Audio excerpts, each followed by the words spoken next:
गया खरी हो हमर यार मनावा तो एक बेर बात कर लगे। हो गया खरी हो हमर यार मनावा तो एक बेर बात कर लगे।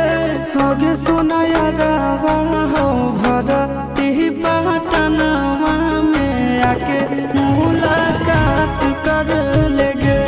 आगे सुना यारवा हो भरती पटनवा में आके मुलाकात कर लेगे। आगे चली जाइबौ छोड़ी के दुनिया विदाई अपने हाथ कर लेगे।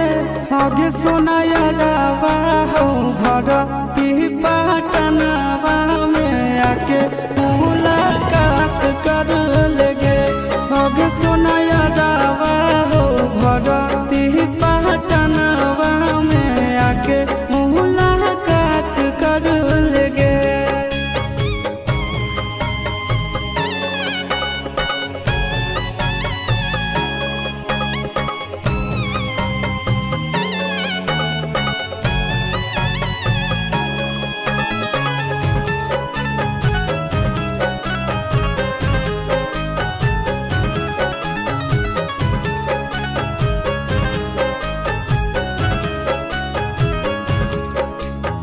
मोरे घर पनिया पिलाई दी है जान गे।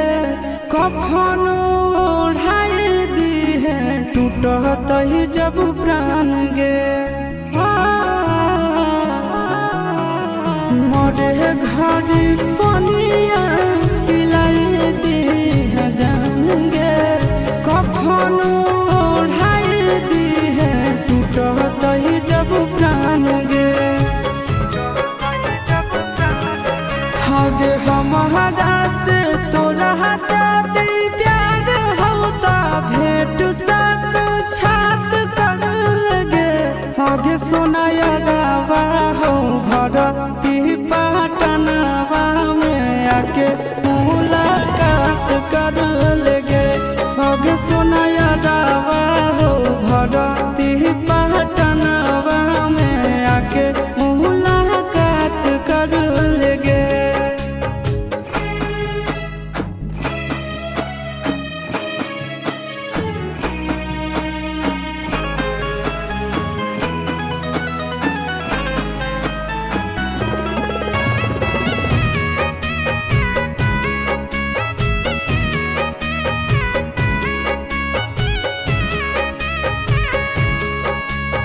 डॉक्टर जवाब दिल के बुलावा मौत के।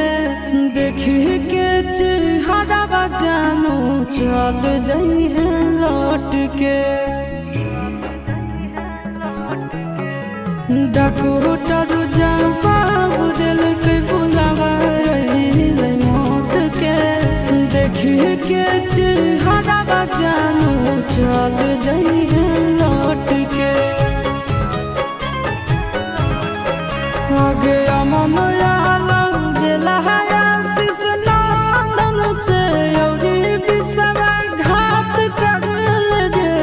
आगे सुना यारवा हो भरती पटनवा में आके मुलाकात कर लेगे।